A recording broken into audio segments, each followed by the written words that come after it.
ഭക്ത്യാചരിക്കലോ നിത്യഭയങ്ങൾ ഉണ്ടാകുമ്പോ നിശ്ചയം. ഭഗവാനെ ഇത്ര വൈകി ഇറങ്ങണ്ടെന്ന് വേളിച്ച് പറഞ്ഞതാണ്. എന്നച്ചാ പോകാണ്ടിരിക്കാൻ കഴിയില്ലാലോ. ശങ്കരമംഗലത്ത് 7:30 വെളുപ്പിനെത്തണ്ടേ. കാമുണ്ടശ്ശേരി മനയിലെ പൂജ അഗ്രസ്ഥനെത്താം. അപ്പം ബ്രഹ്മാണ്ട നമ്പൂതിരിപ്പാടം എത്താണ്ടിരിക്കാൻ വയ്യാലോ. ഇത്തിരി എത്തിയാലോ. അതുകൊണ്ടാ പുറപ്പെട്ടെ. ഇനി അധികം ഇല്ല, ഒരു 2 നാഴിക കൂടി കാണും. എന്തായാലും നടക്കുക തന്നെ. ഒരു വർഷവനെയും വഴിയെങ്ങും കാണുന്നില്ലല്ലോ.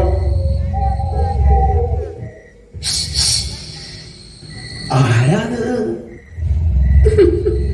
മേലാട്ട് മീൻചന്തയിലേക്ക് പോകുന്ന പുലിയത്തിക്കട വാണേ തിരുമേനി.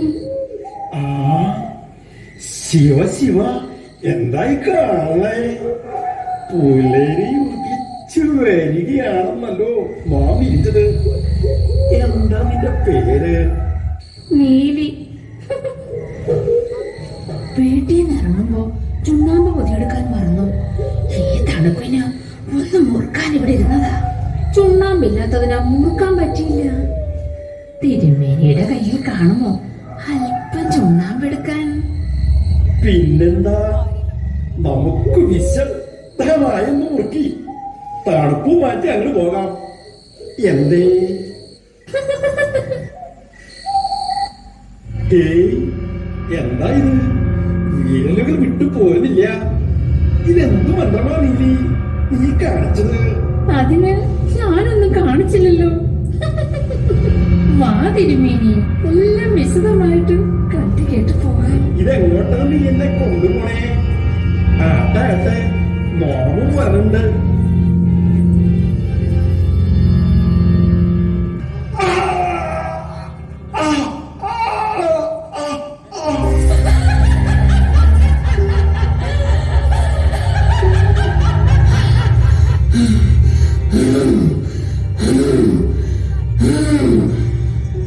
ദൂർത്തം ദുർനടപ്പുമായി നടക്കുന്നു.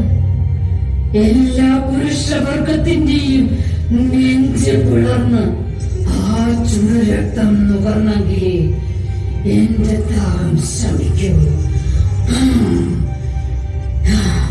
ഈ കളിയങ്ങാട്ട് ദേശം ഞാൻ ശവങ്ങൾ കൊണ്ടുഴുതും മറിക്കും.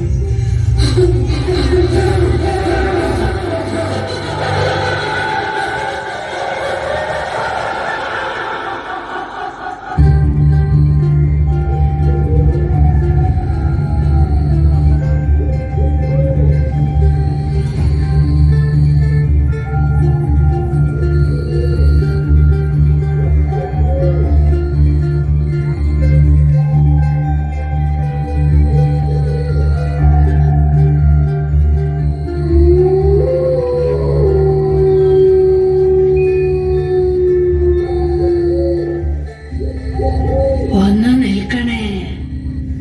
വഴി അറിയാതെ കാട്ടില് കുടുങ്ങിപ്പോയതാണ് കുഞ്ഞെ. ഇരുട്ടായപ്പോൾ ഇതാ ഇവിടെ ഈ മരച്ചോട്ടയിലിരുന്നു. ആരെങ്കിലും വരുമ്പോ അവരുടെ കൂട്ടത്തിൽ പോകാന്ന് വിചാരിച്ചു. ആരും വന്നില്ല. അങ്ങനെ ഇരുന്ന് മടുത്തപ്പോഴാ കൊഞ്ഞു വരണേ. അത് ശരി, വല്യമ്മയ്ക്ക് എങ്ങോട്ടാ പോകേണ്ടത്? ഞാൻ കൊണ്ടു ചെന്നാക്കാം. ശങ്കരമംഗലത്തിന് മകളെ കാണാൻ ഇറങ്ങിയതാ മകനെ. ആട്ടെ, മോന്റെ കയ്യില് ചുണ്ണാമ്പുണ്ടോ? ഒന്ന് മുറുക്കിയിട്ട് നേരെ ഒരുപാടായി. ചുണ്ണാമ്പാണോ വല്യമ്മയ്ക്ക് വേണ്ടത്? അതിനെന്താ, തരാമല്ലോ.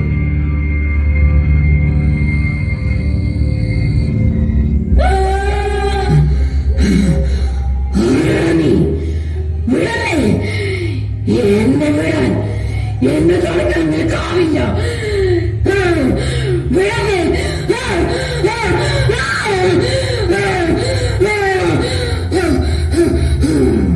എടി കല്ലിയങ്കാട്ട് നീ നിന്റെ അടുത്താണ് കളി.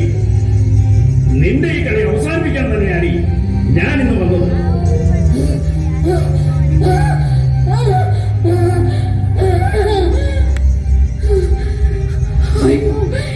എന്നെ വിടൂ, എന്റെ കൈ.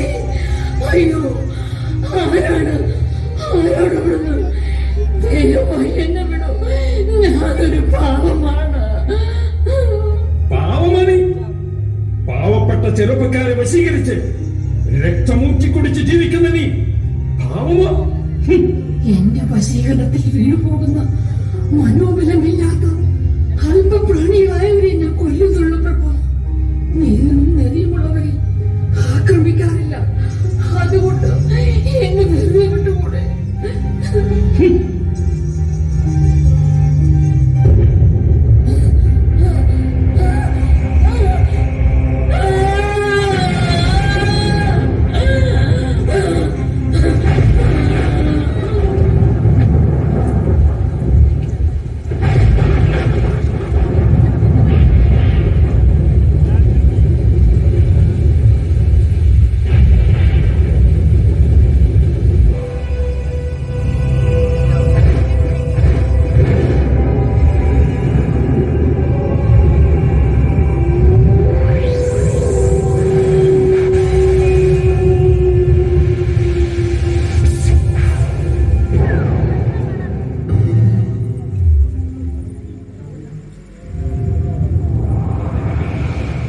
കള്ളിയങ്കാട്ട് നീലിയെ കടമറ്റത്തച്ഛൻ ബന്ധിച്ചു എന്നാണ് പറയുന്നത്. എന്തായാലും ഇപ്പോൾ ഈ മലയാളക്കരയിൽ യക്ഷികളെ മരുന്നിന് പോലും കിട്ടാനില്ല. പിന്നെ ഇടയ്ക്ക് ടെലിവിഷൻ ചാനലുകളിലെ കോമഡി ഷോയിൽ വല്ലപ്പോഴും കണ്ടെങ്കിലായി, അതും പഴയ യക്ഷിയുടെ പ്രതാപങ്ങളൊന്നുമില്ലാതെ. ഒരു കാലത്ത് പ്രതാപമായി വാണിരുന്ന ആ യക്ഷികളൊക്കെ ഇന്നെവിടെ പോയി മാഞ്ഞു? പൂക്കളുടെ ഗന്ധം കൊണ്ട് വശീകരിച്ചിരുന്ന ആ പാലമരങ്ങൾ ഇന്നെവിടെ? വശീകരിക്കാനും പ്രണയിക്കാനും ഭയപ്പെടുത്താനും കൊലപ്പെടുത്താനും ആ ഇരുണ്ടു മൂടിയ കാട്ടുവഴികൾ എവിടെ? ഇതാ നിങ്ങളുടെ മുന്നിലേക്ക് എത്തിക്കുന്നു പുതിയ യക്ഷിത്താവളങ്ങളിലെ യക്ഷിപ്പകർപ്പുകൾ.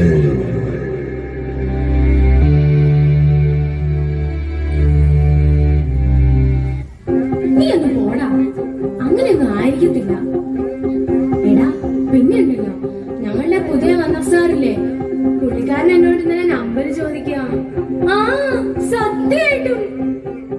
പിന്നെ എങ്കിൽ നീ വിശ്വസിക്കണ്ട. എടാ ഞങ്ങളുടെ പുതിയ ടിക്ടോക്ക് കണ്ടോടാ. ആരയച്ചു? ആണോ? അടിപൊളിയായല്ലേടാ? തെളിയോ? ഓ അതാ രേഷ്മ ഒരു ആവേശത്തിലെന്ന് പറഞ്ഞതല്ലേ? ഓ പിന്നെ ഇതൊക്കെ ഇപ്പൊ ഇവിടെ ആരാ പറയാത്തത്? പിന്നെന്താ? ഓ എന്നിട്ടിപ്പോ എന്താ, സംഗതിയുടെ പോക്ക് കണ്ടിട്ട് വയറിലാവുന്ന ലക്ഷണമുണ്ട്. ഞാൻ പിന്നെ വിളിക്കാട്ടോ. നീ എന്താടി തന്നെ നിന്ന് വെറുതെക്കുന്നത്? ഞാനൊരു പാട്ട് കാണാപ്പാടം പഠിക്കായിരുന്നു എന്റെ പച്ച. നിന്റെ അപ്പം വന്നില്ലേ ഇതുവരെ? പപ്പ വരാറായില്ലല്ലോ. കാശുണ്ടാക്കാൻ നടക്കുവല്ലേ, വീട്ടിലെ കാര്യമോ പിള്ളേരുടെ കാര്യമോ നോക്കാൻ അവന് സമയമില്ലല്ലോ. പപ്പ ഓടി നടന്ന് കഷ്ടപ്പെടുന്നോണ്ടല്ലേ വല്യപ്പച്ച നമ്മളിപ്പോ സുഖമായി ജീവിച്ചു പോകുന്നേ. അങ്ങനെയൊന്നും ജീവിച്ചിട്ട് കാര്യമില്ലടി. കാശുണ്ടാക്കിയാൽ മാത്രം പോരാ, കുടുംബത്തിനായും കുറച്ച് സമയം മാറ്റിവെക്കാൻ ശ്രദ്ധിക്കണം. ഉണ്ടാക്കുന്ന സമ്പാദ്യം അനുഭവയോഗ്യമാക്കാൻ ദൈവവിചാരത്തോടുകൂടെ ജീവിക്കുകയും വേണം. ഓ അതൊക്കെ എന്റെ പപ്പയ്ക്ക് അറിയാം. അറിയാം. അതുകൊണ്ടാണല്ലോ അവൻ ഇങ്ങനെ നിലത്ത് കുത്തിയിരിക്കാതെ ഓടിക്കൊണ്ടിരിക്കുന്നത്.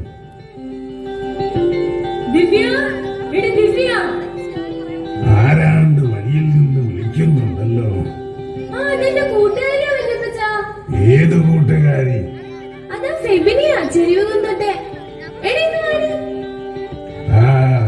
ആ പോലീസുകാരൻ ഫിലിപ്പിന്റെ മകളല്ലയോ?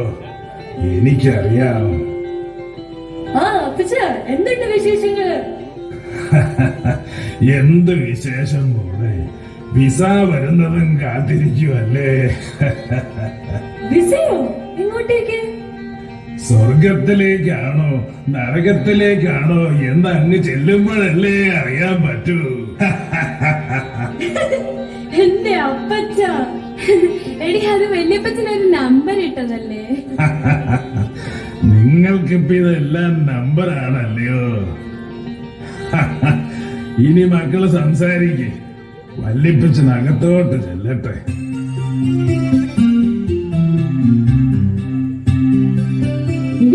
അവൻ ഇന്ന് വിളിച്ചോ? എന്ത് പറഞ്ഞു? നാളെ കാണാമെന്ന് സമ്മതിച്ചേക്കുവാ. എവിടെ വെച്ച്? നാളെ 10 മണിക്ക് മറൈൻ ഡ്രൈവിൽ ചെല്ലാന്നാ പറഞ്ഞത്. അപ്പം നീ പോകുന്നുണ്ടോ? പിന്നെ പോവാതെ? ഇടി വേണ്ട കേട്ടോ, ഇത് അപകടം പിടിച്ച് പറയുകയാണേ. ഓ പിന്നെ ഒന്നുമില്ല. ഈ പറയുന്ന ആളെ നീ ഇതുവരെ കണ്ടിട്ട് പോലും ഇല്ലല്ലോ. അതല്ലേടി നാളെ ഞങ്ങള് കാണാൻ പോകുന്നത്. തന്നെയല്ല, വീഡിയോ കോളിലൂടെ ഞങ്ങൾ ദിവസം കാണുന്നതല്ലേ. ഞങ്ങൾ അത്രയ്ക്ക് അടുത്തു പോയി. ഇനി ഞാനില്ലാതെ അരുണിനൊരു ജീവിതം ഇല്ലെന്നാ അവൻ പറയുന്നേ. അയ്യോ എന്റെ ദിവ്യ, എനിക്കിത് കേട്ടിട്ട് തന്നെ പേടിയാവുന്നു. നിനക്കിതിന്റെ സുഖമൊന്നും അറിയാഞ്ഞിട്ടല്ലേടി മോളെ. അതെങ്ങനെയാ? ആര് ചോദിച്ചാലും നീ നിന്റെ നമ്പർ കൊടുക്കത്തില്ലല്ലോ. ആക്സാര് ചോദിച്ചാൽ നീ നിന്റെ നമ്പർ കൊടുത്തോ? കൊടുത്തല്ലോ, എന്റെ പപ്പയുടെ നമ്പർ കൊടുത്തു. പപ്പയെ വിളിച്ചു ചോദിച്ചാ എന്റെ നമ്പർ വേണം കിട്ടുമെന്ന് പറഞ്ഞു. അത് ശരി, നീ ഇങ്ങനെ പറഞ്ഞോണ്ടിരുന്നോ മോളെ? ഇതിന്റെ ഒരു ത്രില്ല് നിനക്കൊന്നും കിട്ടാനേ പോകുന്നില്ല. എനിക്ക് അത്രയുള്ള കുറച്ച് മതി കേട്ടോ. അയ്യോ നേരം പോയടി, ഞാൻ പോട്ടെ. ഒത്തിരി താമസിച്ച മമ്മി വഴക്ക് പറയും. ഓ നിന്റെ ഒരു പപ്പയും മമ്മിയും. സ്ത്രീ സ്വാതന്ത്ര്യത്തെ കുറിച്ച് നിനക്കൊരു ചുക്കും അറിയത്തില്ല മോളെ. അറിയാനൊന്നുമില്ല. ഞാൻ പോട്ടെടി, പിന്നെ കാണാം.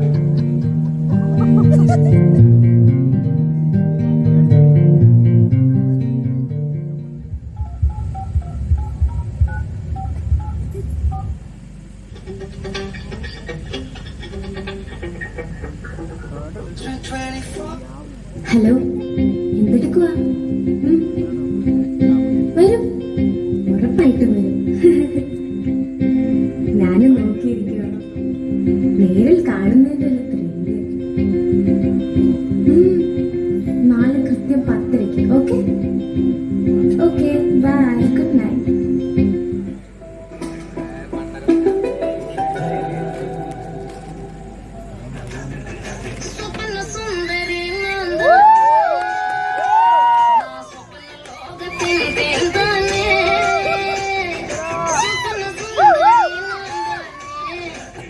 ഹലോ മോനെ ആദി, ഒരു ക്ലിപ്പ് തുടങ്ങിയിട്ടുണ്ടടാ.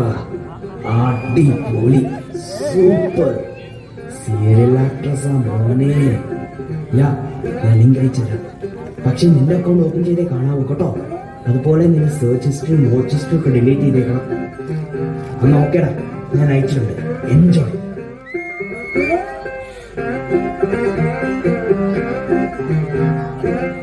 എടാ ടോണിക്കുഞ്ഞ്, ഈ തവണത്തെ അപനാവേശ് വന്നില്ലേടാ? അത് ചേച്ചിയുടെ റൂമിൽ കാണും വലിയ പച്ച. ഇതിപ്പം ഈ കുന്ത്രാണ്ടം കയ്യിൽ കിട്ടിയാൽ ആരും മുഖത്ത് നോക്കി സംസാരിക്കത്തില്ലല്ലോ. അതെ, പിന്നെ നമ്മുടെ അമേരിക്കയിലെ ഗ്രേസി മോളില്ലേ, അവളുടെ കൊച്ചിന്റെ കല്യാണ ഫോട്ടോ കാണുമായിരുന്നു. ആ, ആ, ആ. ഈ കല്യാണം ഇന്നല്ലേ അങ്ങ് അമേരിക്കയിൽ വെച്ച്? ഇത്ര വേഗം ഫോട്ടോ ഇങ്ങ് എത്തിയോ? കാലം പോയ പോക്കേ. എല്ലാ കാര്യവും അപ്പപ്പം അറിയാൻ പറ്റുമല്ലയോ? ഓ, ഇപ്പൊ എല്ലാവർക്കും സ്മാർട്ട് ഫോൺ അല്ലേ അച്ചാച്ചാ? മേഴ്സിയെ, നമ്മുടെ ദിവ്യാമോൾ എന്തേ താമസിക്കുന്നേ? നേരം ഒരുപാടായില്ലേ? ഓ, എന്തോ സ്പെഷ്യൽ ക്ലാസ് ആണെന്നല്ലേ പറഞ്ഞത്? ആ, അവളിങ്ങ് വന്നോളൂ നീ. നീ ഒന്ന് വിളിച്ചു ചോദിച്ചേ. എന്തായാലും ഇതുപോലൊരു കുന്ത്രാണ്ടം ദിവ്യക്കുഞ്ഞിനും വാങ്ങിച്ചു കൊടുത്തിട്ടുണ്ടല്ലോ. ഞാൻ വിളിച്ചായിരുന്നു അച്ചാച്ചാ. 10 മിനിറ്റാവും അവളിങ്ങ് എത്തുന്നേ. ഓ, ഞാൻ ചെന്ന് ഭക്ഷണമൊക്കെ ചൂടാക്കട്ടെ. അവളിങ്ങ് വന്നാ പിന്നെ ആനയെ തിന്നാനുള്ള വിശപ്പായിരിക്കും. ഒരു കണക്കിന് ഈ ഫോൺ കണ്ടുപിടിച്ചത് നന്നായി. ഉള്ള വിവരം പെട്ടെന്നറിയാമല്ലോ. അല്ല ടോണിക്കുഞ്ഞ്, നിന്റെ കയ്യിൽ ഇരിക്കുന്നതും സ്മാർട്ട് ആണോടാ? ഓ, ഇതൊക്കെ ഇപ്പൊ ഔട്ടാവും വലിയ പച്ച. അടുത്ത വർഷം മുതൽ 5G അല്ലേ താരം. ആ, മോള് വന്നോ? എന്താ മോളെ ഇത്രയും താമസിച്ചത്? ഈ കൊച്ചിനിതെന്നാ പറ്റി? ആകെ വാടിയിരിക്കുന്നല്ലോ. അത് നമ്മുടെ കത്രീന കൈപ്പ് വെയിൽ കൊണ്ട് വാടിയതായിരിക്കും വലിയ പച്ച. എടീ മേഴ്സിയെ, മോള് വന്നു കേട്ടോ. വലിയപ്പച്ചനറിയോ, ഇപ്പൊ തന്നെ പലയിടത്തും ആർട്ടിഫിഷ്യൽ ഇന്റലിജൻസ് സ്റ്റാർട്ട് ചെയ്തു. ഇനി ഒരു 10 വർഷം കൂടെ കഴിഞ്ഞാല് ഒരു പണിയും ചെയ്യണ്ട, വെറുതെ ഇരുന്ന് ഓർഡർ കൊടുത്താൽ മതി. എല്ലാം റോബോട്ട് ചെയ്തോളും. ലൈഫ് പിന്നെ ബിന്ദാസ്. ഓ, അപ്പൊ പിന്നെ നിന്റെ അപ്പന് കാശുണ്ടാക്കാൻ ഇങ്ങനെ ഓടി നടക്കണ്ടല്ലോ. എന്നും വെറുതെ വീട്ടിലിരിക്കാലോ. അല്ലെന്നേ. എടാ, ഞാനിപ്പോ എറണാകുളം റെയിൽവേ സ്റ്റേഷൻ നിൽക്കുക. എടാ, ഇന്ന് 7 മണിക്കത്തെ ഹൗറ എക്സ്പ്രസ് 25 ബംഗാളിയും കൊണ്ട് ജോണി വരാമെന്ന് ഏറ്റിരിക്കുന്നതല്ലേ? ആ, പിന്നെ അവര് പിന്നെ വരും. അപ്പൊ കാശില്ലെന്ന് പറഞ്ഞ അവൻ പ്രശ്നമാക്കുവേ. അത് താൻ ആ പൈസ വേഗം എന്റെ അക്കൗണ്ടിലേക്ക് ഒന്ന് ട്രാൻസ്ഫർ ചെയ്തേ. ആണോ? ആ, എന്നാ ആയിക്കോട്ടെ. ആ, പിന്നെ ആ പൈസ ഇട്ട് ഒന്ന് വിളിക്കണേ. ശരി ശരി ശരി, ഓക്കെ. എന്താടാ, ഇപ്പം നമ്മുടെ വീട്ടുപേര് എറണാകുളം റെയിൽവേ സ്റ്റേഷൻ എന്നാക്കി മാറ്റിയോ? അച്ചാച്ചൻ എന്താ ഈ പറയുന്നത്? ഇപ്പോഴത്തെ കാലത്ത് ജീവിച്ചു പോണെങ്കിൽ ഇങ്ങനെ പല നമ്പർ കിടക്കണം. അറിയാവോ? എടി മേഴ്സിയേ. ഓ, അത് ശരി. ഇപ്പം ഈ കുന്ത്രാണ്ടം കണ്ടുപിടിച്ചത് കൊണ്ട് ആരെയും വിശ്വസിക്കാൻ മേലല്ലോ ദൈവമേ.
നാളെ ഉച്ചയ്ക്ക് നമ്മൾ കോയമ്പത്തൂർക്ക് പോകുന്നു.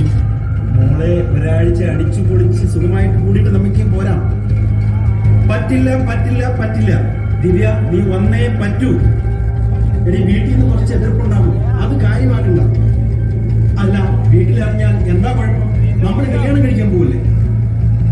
ദിവ്യ, നീ എന്നെ ചീത്തയാക്കി ഇടങ്ങുമല്ലേ? ദിവ്യ, ഞാൻ ആഗ്രഹിച്ചു പോയി. നീ എനിക്ക് വെയിറ്റ് ചെയ്യാൻ വയ്യ. ഓഹോ, നിന്റെ നിലപാട് അതാണെങ്കിൽ എനിക്കെന്താ വഴി നോക്കേണ്ടി വരും. എടി, ഒരൊറ്റ മിനിറ്റ് മതി. നീ അന്ന് വീഡിയോ കോളിലൂടെ കാണിച്ചതെല്ലാം ഈ ലോകം മുഴുവൻ കാണാൻ. അങ്ങനെ വേണമെന്ന് മോള് പറ. അതുകൊണ്ട് മര്യാദയ്ക്ക് മോളിപ്പം ഞാൻ പറയുന്നത് കേൾക്കും.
എന്റെ വർണ്ണപ്പകിട്ടിലും ദാസ്യപ്രവർത്തികളിലും മയങ്ങി വീണ് എന്നോടൊപ്പം പ്രഭാതം ആരംഭിക്കുകയും നാഴികയ്ക്ക് 40 വട്ടം എന്നോടൊപ്പം ദിവസം തള്ളി നീക്കുന്ന മണ്ഡശീരോമണികൾക്കൊപ്പം നീ വീണുപോയി.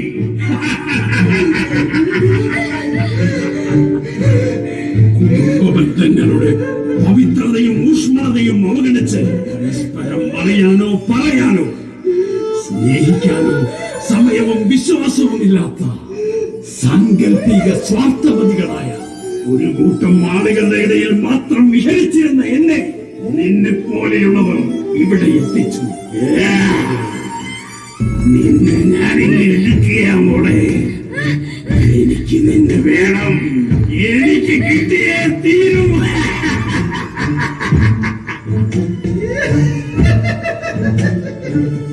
നീ എന്റേതാണ് പോലെ. ഒരു രസത്തിനു വേണ്ടി നീ എന്നെ ഉപയോഗിക്കാൻ തുടങ്ങിയപ്പോഴേ നീ എന്റെ അടിമയായി. പെറ്റമ്മയെ തിരിഞ്ഞു നോക്കാത്തവർ, ഫേസ്ബുക്കിലെ അമ്മമാർക്ക് മദേഴ്സ് ഡേയുടെ ആശംസകൾ നേർന്നപ്പോഴും രക്തബന്ധുക്കളെ സ്നേഹിക്കാത്തവർ, ഒരിക്കലും കാണാത്ത ഫേസ്ബുക്ക് ഫ്രണ്ട്സിനെ ചങ്കേ കരളേ എന്ന് വിളിച്ചപ്പോഴും മനുഷ്യ മനസ്സിന്റെ നന്മയും വക്രതയും നീ തിരിച്ചറിഞ്ഞില്ല.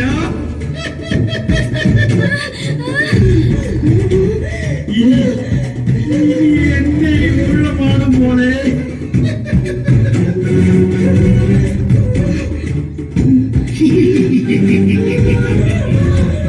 എല്ലാവരെയും നിർവ്യാജമായി സ്നേഹിക്കുന്നു. അവിശുദ്ധ ബന്ധങ്ങൾക്കുള്ള വാതിൽ തുറന്നിട്ട് നിങ്ങൾക്ക് ഞങ്ങൾ കെണിയൊരുക്കുകയായിരുന്നു.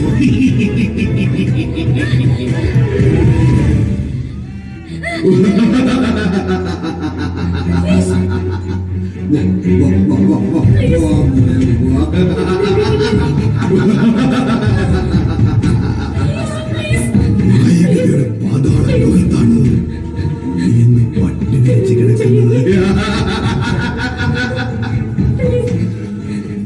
ബന്ധങ്ങൾ കൊണ്ട് ലോകത്തെ കൈപ്പടിയിലൊതുക്കി പുതിയ ബന്ധങ്ങളും സൗഹൃദങ്ങളും തേടി ചിറക് വിരിച്ചു പാറി പറക്കുമ്പോൾ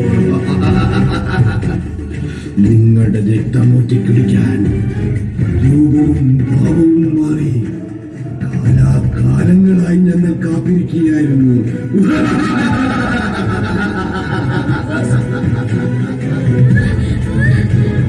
നീ മാത്രമല്ല, ആയിരങ്ങളാണ് ഞങ്ങളുടെ കിണിയിൽ. പ്രസവിച്ച മക്കളെ കൊന്നും ഉപേക്ഷിച്ചു ഡിജിറ്റൽ കാമുവിനോടൊപ്പം ഒളിച്ചോടുന്ന കുടുംബിനികളുടെ ഒരു ശൃംഖല തന്നെ നിനക്ക് പിന്നിലുണ്ട്.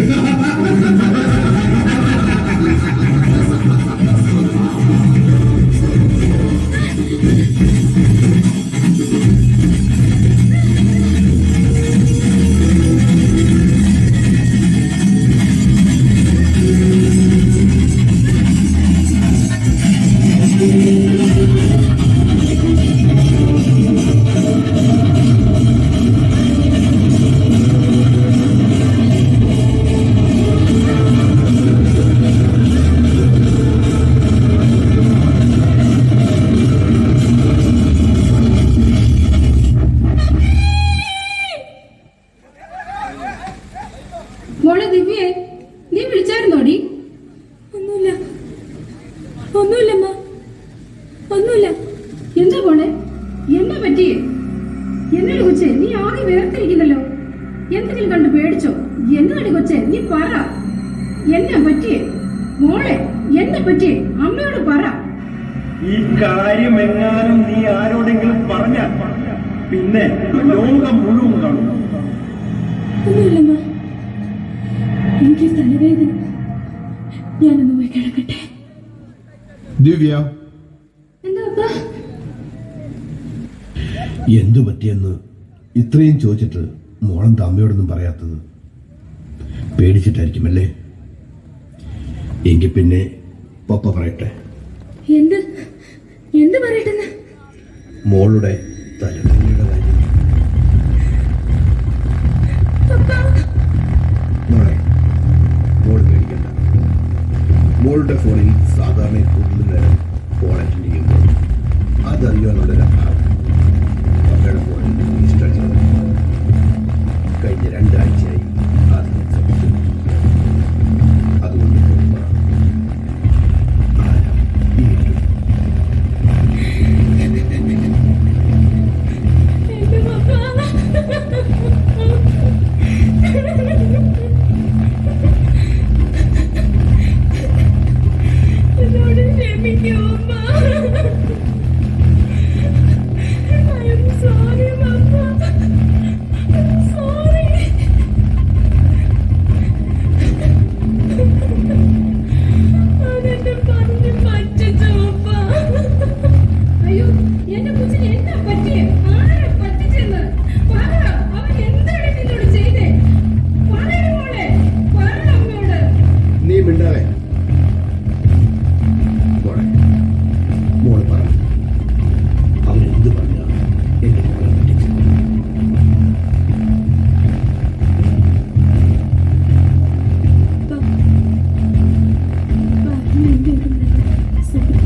ഇതിനാണ് എന്റെ മോള് കിടന്ന് ഇത്ര വിഷമിച്ചത്.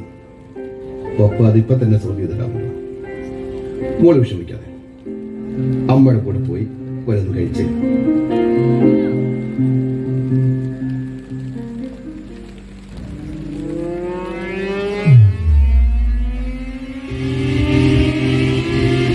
എടാ ഫിലിപ്പേ, ചെറിയൊരു പ്രശ്നമുണ്ട്. ഞാനങ്ങ് വരാം, നമുക്ക് നേരിട്ട് സംസാരിക്കാം. ഓക്കെ മോളെ, ആ ഫോൺ വിളിക്കുന്നുണ്ടേ, ആവശ്യം വന്നേ.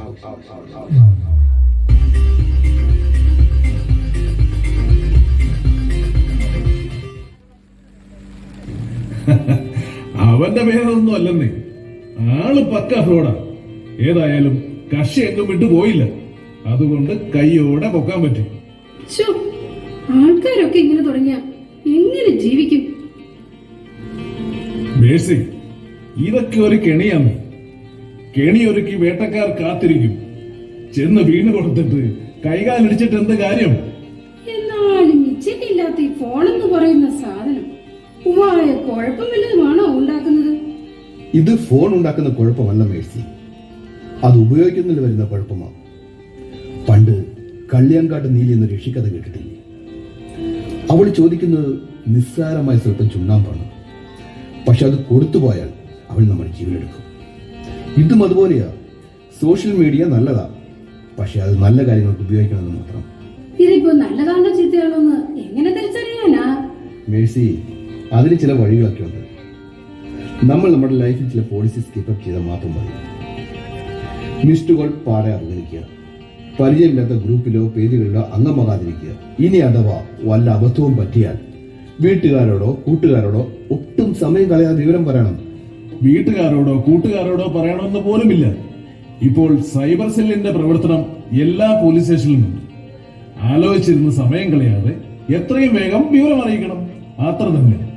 ദിവ്യമോൾക്ക് മനസ്സിലായോ? എനിക്കൊരു തെറ്റ് പറ്റിയത് അങ്കിൾ, എന്നോട് ക്ഷമിക്കണം. സാരമില്ല മോളെ, തെറ്റ് എല്ലാവർക്കും പറ്റും.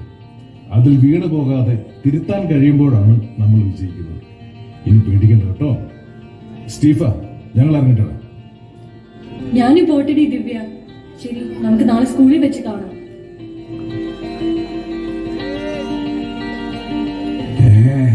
ഫിലിപ്പ് വന്നിട്ട് പോയോ? പോയി അച്ഛാ, അവൻ ഡ്യൂട്ടിക്ക് ഇടയ്ക്ക് വന്നതല്ലേ. അല്ല, എന്തായിരുന്നു പ്രശ്നം? ഓ, അത് നമ്മുടെ ദിവ്യാമ്മയുടെ ഫോൺ ആരോ അടിച്ചോണ്ട് പോയി. ആ കള്ളനെ പിടിച്ച കാര്യം പറയാൻ വേണ്ടി വന്നതാ. എനിക്കറിയാം, ഫിലിപ്പച്ചൻ അല്ലേലും നല്ല മിടുക്കൻ പോലീസാ. സന്തോഷായോ മോൾക്ക്? സോറി വല്യപ്പച്ച. ഇനി ഒരിക്കലും ഈ വല്യപ്പച്ചന്റെ കൊച്ചുമോൾക്ക് ഒരു അബദ്ധവും പറ്റില്ല, എനിക്കത് ഉറപ്പാ. അല്ലേടാ ടോണിക്കുഞ്ഞേ? അതെ അതെ, ഇവിടെ പറഞ്ഞോളെ. ഈ നേരാങ്കളെ കൂടെയുള്ളിടത്തോളം ഇനി ഒന്നും കൊണ്ടും ഭയപ്പെടേണ്ട. എങ്കിൽ ഈ ഉടപ്പുറത്തോടും നേരാങ്ങളോടും പപ്പ ഒരു സർപ്രൈസ് പൊട്ടിക്കട്ടെ. എന്റെ ഫോണിൽ നിങ്ങളെ ട്രേസ് ചെയ്യാൻ പുതിയൊരു ആപ്പ് ഇൻസ്റ്റാൾ ചെയ്തെന്ന് ഞാൻ പറഞ്ഞില്ലായിരുന്നു. ആ സ്മാർട്ട് ആപ്പാണ് വടിയും കുത്തിപ്പിടിച്ച് നിൽക്കുന്ന ഈ ആപ്പ്. കുടുംബത്തിന്റെയും കൊച്ചുമക്കളുടെയും ഓരോ ചലനങ്ങളും നിരീക്ഷിച്ച് തക്ക സമയത്ത് ഉണർന്നു പ്രവർത്തിക്കുന്ന ഏറ്റവും സ്മാർട്ടായ ആപ്പാണ് ഒരു കുടുംബത്തിലെ തലമുതിർന്ന കാരണമാണ്. എടാ മോനെ ടോണിക്കുഞ്ഞെ, വല്യപ്പച്ചൻ നിന്നെയും നോക്കി വെച്ചിട്ടുണ്ട് അല്ലേ അച്ചാ? ഒക്കെ ഞാൻ പഠിച്ചോണ്ടിരിക്കുക. എന്നാ പഠിക്കാൻ? അതിന് എനിക്കൊരു തരകടിയില്ലല്ലോ. എടാ ടോണിക്കുഞ്ഞേ, ഇന്ന് വന്നേടാ. അല്ല, പുതിയ ക്ലിപ്പ് വല്ലതും കിട്ടിയായിരുന്നോ? എന്റെ അമ്മച്ചിയെ